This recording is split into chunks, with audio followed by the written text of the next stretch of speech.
Hello everyone. Today our topic is हम लोगों का आज जो है टॉपिक है सूरदास के जो पद हैं। आपका दूसरा कविता, पहला कविता करबक खत्म हो चुकी है, उसके कुछ महत्वपूर्ण क्वेश्चन आंसर भी कर लिए थे, जिसका लिंक मैं डिस्क्रिप्शन पे दे रहा हूँ, वहाँ आपको मिल जाएगी। और आज जो हम लोगों का टॉपिक है ये सूरदास जी के पद हैं। यहाँ देखिए, दिख रहा है आप लोगों को, ये सूरदास के जो पद हैं इसी को हम लोग एक एक शब्द को जो है करेंगे। उसके बाद जब ये खत्म हो जाएगा, दो पद हैं, दोनों पद जब खत्म हो जाएगा तो हम लोग जो है इसका इंपॉर्टेंट क्वेश्चन आंसर भी करेंगे। तो आपके सामने बुक होना चाहिए, पेज नंबर 172 में देखिए आपके पास ये है, और आप बुक खोल लीजिए, उस पर आप अपना उंगली रखिए और पढ़िए। देखिए, पहला का पद है जागिए ब्रजराज कुंवर कमल कुसुम फूले। कहना चाह रहे हैं कवि कि जागिए हे ब्रजराज कुंवर। ब्रजराज के कुंवर किसको कहा जाता है? श्री कृष्ण जी को। तो समझ में आ गया, ये श्री कृष्ण जी को जगाने की बात हो रही है। कवि कहते हैं कि हे ब्रजराज, ब्रजधाम के जो राजा हैं उनके कुंवर मतलब कुमार, उनके पुत्र। ब्रजधाम के राजा कौन थे? नंद जी, उनके पुत्र हुए आपके कृष्ण। तो जागिए ब्रजराज कुंवर कम्बल, कम्बल जो है ये लिखा हुआ, इसका मतलब होता है कमल, लोटस, ठीक है। कमल कुसुम फूले, कमल के जो फूल है वो फूल गए हैं, क्योंकि रात भर कमल के फूल जो है मुरझाए हुए रहते हैं, मुंदे हुए रहते हैं। जैसे सुबह की किरण पड़ती है उस पर वो खिल उठते हैं। तो कहते हैं हे ब्रजराज कुंवर जागिए, कमल के जो फूल है वो खिल चुके हैं। कुमुद वृंद संकुचित भय, कुमुद का मतलब, कुमुद एक फूल है, ठीक है। वृंद मतलब समूह, कुमुद के फूल का जो समूह है संकुचित भय, संकुचित हो गए, मुरझा गए। इसका क्या मतलब हुआ बच्चों कि कुमुद का जो फूल है वो रात के समय खिलते हैं और जैसे सुबह होता है वो मुरझा जाते हैं। तो कृष्ण जी को कह रहे हैं कवि कि कुमुद के जो वृंद है मतलब कुमुद के जो समूह हैं वो संकुचित हो गए हैं। भृंग लता भूले, भृंग मतलब भंवरा, भ्रमर, ठीक है। भंवरा लता भूले, लता मतलब भंवरा रात को लते में रहते हैं, सोते हैं, तो उसको अब वो भूल गए, मतलब छोड़ दिए, लता को छोड़ दिए। कहाँ चले गए? फूलों की ओर चले गए। लता को छोड़ेंगे तो कहाँ जाएंगे? फूल की ओर। भंवरा का काम है फूलों से रस चूसना। तो बोल रहे भृंग लता भूले, भृंग जो है लता को भूल गए, लता को छोड़ दिए। तमचूर खगरोड़, तमचूर मतलब मुर्गा, जो लोग मुर्गा पालते हैं या जिनके पड़ोस में मुर्गा है तो देखे सुने होंगे कि भोर में 5 बजती नहीं है कि वो बोलना शुरू कर देते हैं। तो कहता है तमचूर और खग, खग मतलब पक्षी, मुर्गा और पक्षियां जो है रोर सुनहूं, गाकर सुना रहे हैं। बोलत बन राई, किसको? वो लोग कहाँ पर बोल रहे हैं? वन के राई में, वन में जाकर वो लोग गा रहे हैं, क्योंकि जब सुबह होती है तो जंगल में पेड़ पौधे में जो पक्षियां घोंसला बनाकर रहते हैं वहीं से वो लोग गाना शुरू करते हैं। तो अब कहते रामभती गो, गो मतलब गाय, रामभती रंभाते हैं, गाय जो आवाज करते हैं उसको बोलते हैं रंभाना। तो रंभाती गो खरकानी में, जहां गाय को रखा गया है उसको क्या कहते हैं? खरकानी, ठीक है।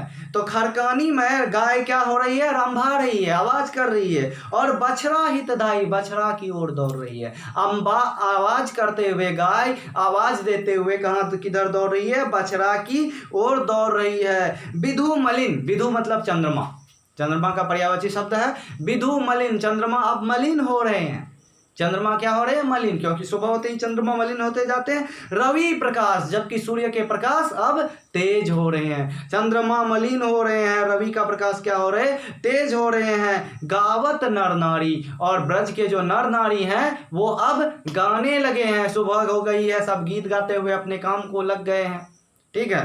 अब अंतिम पद है सूर श्याम, सूर मतलब खुद के संबोधित किए हैं कि सूरदास के श्याम, सूरदास के प्यारे श्याम।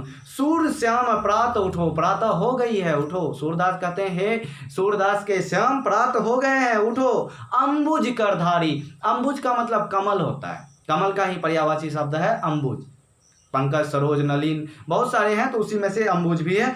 तो अंबुज करधारी, कमल जैसे कोमल हाथों वाले, अब प्रातः हो गई है उठो। तो एक एक शब्द को बच्चों समझ गए। इसको समझना इसलिए भी जरूरी है ताकि आपका एक भी सब्जेक्टिव ऑब्जेक्टिव रटना ना पड़े और छूटे नहीं। आप क्या कीजिए, कोशिश की पेंसिल रखिए, जो वर्ड हम बता रहे हैं यहाँ और आपको यह पता नहीं है क्योंकि यह बहुत ही ब्रज का भाषा है तो कठिन है, तो उसको वहां पर अर्थ पेंसिल से लिख लीजिए। अगला जो का पद है इसको समझते हैं, ठीक है। इस पद को हम लोग समझेंगे, जेवत श्याम नंद की कन्या। जेवत का मतलब होता है भोजन करना, भोजन करते रहना, जेवंत, ठीक है। तो जेवंत श्याम, श्याम जो है श्री कृष्ण जी जो है जेवंत कर रहे हैं, क्या कर रहे हैं, भोजन कर रहे हैं। कि कहाँ कर रहे हैं भोजन, नंद की कन्या, नंद के गोद में, कन्या मतलब गोद, ठीक है।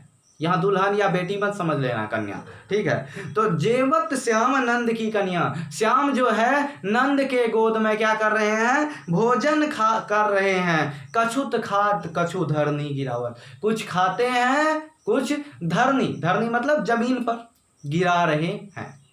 कुछ खाते हैं तो कुछ जमीन पर गिरा रहे हैं। छवि निरखती नंदरनिया, ये जो चित्र है पिता के गोद पर बैठ के जो बेटा भोजन कर रहे हैं उसकी छवि, उसका दृश्य जो है निरख रहा है कौन, नंदरनिया। नंदरनिया मतलब नंद की रानी यशोदा जी जो है, कृष्ण की मैया जी, वो इसके छवि को निरख रहे हैं। अब आगे लाइन में कहते हैं, बड़ी बड़ा बेसन बहु भातानी, ये अलग अलग व्यंजन का नाम है, बेसन का व्यंजन होता है बड़ी बड़ा वगैरह सब, बहुत प्रकार के भात हैं। व्यंजन विविध अनगिनिया, इतने व्यंजन है कि अनगिनत है, अनगिनिया, अग्निया मतलब ये गिना नहीं जा सकता है, अनेक व्यंजन है अग्निया। डारत खात लेत अपने कर, डारत मतलब गिराते हुए, गिराते हैं, खाते हैं और खुद कभी अपने ही कर से उठा लेते हैं। लेत अपने कर, एक तो पिता उसको खिला दे रहे ही हैं, लेकिन कभी कभी बच्चा है, बच्चों का जानते ही हैं नटखट कितना प्यारा होता है, तो गिराते हैं, खाते हैं, फिर अपने ही कर, अपने ही हाथों से उठा लेते हैं। रुचि मानत दही दोनिया, और उसे रुचि लगता है, बहुत ही पसंद है क्या, जो दही रखा हुआ है दोनी में, दोनी में एक बर्तन होता है बाटी टाइप का, कटोरी टाइप का, तो बोलता है वो दोनी में जो दही रखा हुआ है वो उसको रुचि लग रहा है, बहुत अच्छा लग रहा है कृष्ण जी को। मिश्री दही माखन, मिश्री दही और माखन मिश्रित करी, मिश्रित करी का मतलब मिलाकर, मिश्री दही माखन को मिश्रित कर कर मुख नावत छवि धनिया, मुख में लेते हैं, क्या कहते हैं, मिश्री दही माखन मिश्रित करके क्या कर रहे हैं, मुख नावत, मुख में ले रहे हैं, छवि धनिया, छवि मतलब जो दृश्य है वो धन्य है, बहुत ही सुंदर है। अब देखो छोटा सा प्यारा सा क्यूट सा बच्चा मुंह पर ऐसे लगाता है, आधा खाता है दही मिश्री वगैरह, तो कितना धन्य छवि होंगे। तो वही कहते हैं बहुत ही सुंदर, बहुत ही धन्य हो जाते हैं उनकी छवि जब वो क्या करते हैं, दही को मुंह में लेते हैं। तो आपुन खाद नंद मुख नावत, खुद खाते हैं, नंद अपने पिता के मुख में भी देते हैं, खुद खाते हैं अपने पिता के भी मुख में देते हैं। सो का छवि, ये जो दृश्य है, खुद खाते हैं पिता को भी खिलाते हैं, ये छवि कहत ना बनिया, इतने सुंदर ये दृश्य है, कहते हुए नहीं बन रहा है, अत्यंत मनोरम दृश्य है, वर्णन नहीं हो रहा है इस दृश्य का, कहत ना बनिया। जो रस, अब अगला लाइन, जो रस नंद जसोदा विलसत, जो रस जो आनंद नंद और यशोदा विलासित कर रहे हैं, पा रहे हैं, जो आनंद जो प्यार नंद और यशोदा विलासित कर रहे हैं। सो नहीं तीनों तीहू भुवनिया, ये रस जो है तीनों भुवन में किसी के पास नहीं है, क्योंकि स्वयं भगवान को पालने का, उससे वात्सल्य रस का शेयर करने का जो है उन्हें भोग प्राप्त हुआ है। तो क्या बोल रहे हैं, जो रस नंद जसोदा को विलासित हो रहे हैं, मिल रहे हैं, वो तीनों भुवन में किसी के पास नहीं है। भोजन करी नंद अचमन लिहो, भोजन करके कराकर नंद जो है अचमन करवा देते हैं, मुंह हाथ धुलवा देते हैं। अब मांगत सूरदास जी मांगते हैं जूठनिया, भगवान के जो जूठा है, वो जो प्रसाद है, जो तीनों लोगों में किसी से कंपेयर नहीं किया जा सकता, उस प्रसाद को सूरदास कहते हैं कि वो प्रसाद मुझे दे दो। सूर जो है उस जूठन को मांग रहे हैं, उस प्रसाद को मांग रहे हैं। तो इस तरह से दोनों कविता खत्म हो गई बच्चों। अभी मैं पहला वाला कविता का जो है लिखवा दे रहा हूँ, समझा दे रहा हूँ, लिखा हुआ है पीछे, और दूसरे वाले कविता का मैं जो पद का भावार्थ लिखाकर उसके बाद बहुत ही महत्वपूर्ण सब 4-5 क्वेश्चन करवा लेते हैं, जैसा कि पिछले करबद्ध में हम लोगों ने किया था। तो हम लोग आते हैं अब बोर्ड पर, देखिए भावार्थ एक पद है सूरदास के। हमारा मिशन है, मिशन 95% याद रखना। पहला है, कवि सूरदास कृष्ण के बाल स्वरूप के उपासक थे। मतलब उन्होंने बचपन से लेकर किशोरावस्था तक की कविताएं लिखी है कृष्ण पर, बहुत ही अपने इतनी सुंदर शब्दों में लिखी है कि मजा ही आ जाता है पढ़ के। कवि सूरदास कृष्ण के बाल स्वरूप के उपासक थे। उन्होंने अपनी कविता से कृष्ण के बालपन को मनोरम रूप से चित्रित किया है। भागना मत, अभी वीडियो छोड़कर, हमको इंपॉर्टेंट सब बातें आने वाली आगे। अपनी कविता से कृष्ण के बालपन मतलब बचपन के मनोरम, मन को हरने वाले रूप को चित्रित किया है। चित्रित करने का क्या मतलब है, जैसे अभी आप कविता पढ़ जो रहे थे, आपको नहीं लग रहा था कि आपके सामने कृष्ण जी भोजन कर रहे हैं?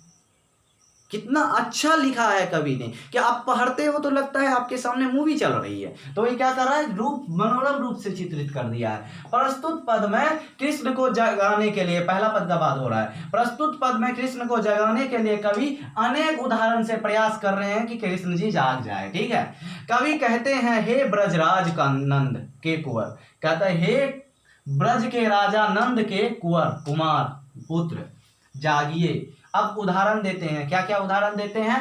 प्रातः हो गई है जिससे कमल के फूल भी खिल गए हैं। अभी पढ़ा है कि प्रातः होते ही कमल के फूल खिल जाते हैं। रात भर खिलने वाले कुमुद, ये रात की पुष्प होती है, ठीक है, रात भर खिलने वाले जो कुमुद के पुष्प है वो अब मुरझा गए हैं।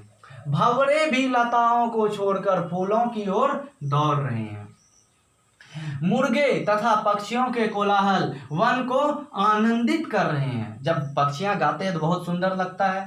और साथ ही साथ क्या है, गाय भी रंभाते हुए बछड़े की ओर दौड़ रही है। चंद्रमा का प्रकाश, अभी वधु का शब्द आया था, विधु चंद्रमा के लिए।